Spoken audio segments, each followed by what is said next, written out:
Udah nyarinya susah, ngabisinnya cuma sekejap mata. Iya, dia adalah uang kita. Itu makanya dari dulu sampai sekarang orang-orang pengen nyimpen uangnya. Dari mulai naruh di bawah kasur dan sampai akhirnya kita pun punya bank. Tapi emangnya sepenting itukah bank buat kita? Apakah gunanya buat nyimpen uang aja? Apa yang terjadi kalau di dunia ini nggak ada bank? Yang jelas kalau nggak ada bank, uang kertas dan uang logam yang kita pegang sekarang bakal jadi lenyap.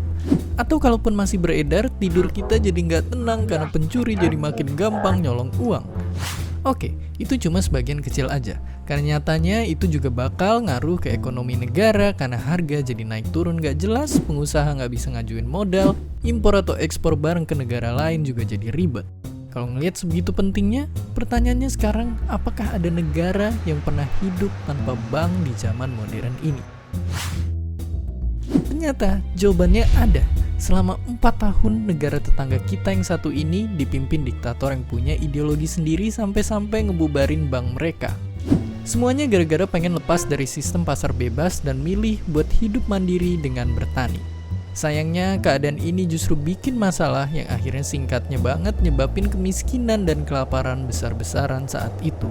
Akhirnya mereka pun gak kuat, kekuasaannya runtuh dan bank pun kembali ada. Oke, sekarang kita tahu kalau bank itu udah susah lepas dari kehidupan.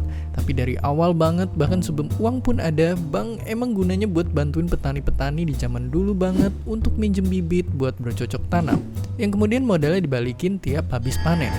Maju ke era modern, bisnis bank tambah maju dan orang-orang makin butuh nyimpen, nyicil, atau ngirim dan terima uang di mana-mana. Intinya bank jadi tempat yang dipercaya buat ngatur nggak cuma saldo tabungan, tapi juga nilai tukar mata uang negara-negara.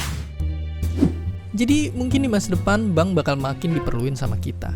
Bayangin aja sekarang ada lebih dari setengah orang dewasa di Indonesia nggak punya rekening bank.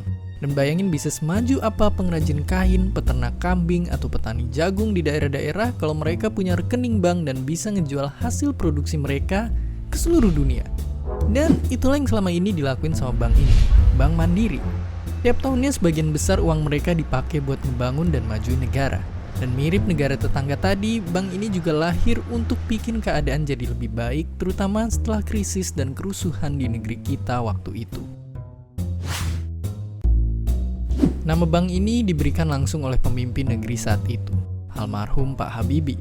Tujuannya jelas, ingin ngedorong negeri kita untuk jadi lebih mandiri. Dan itulah yang udah dan akan dilakuin Bank Mandiri di masa depan, buat bikin layanan perbankan jadi gampang diakses sama semua orang. Dan seperti biasa, terima kasih.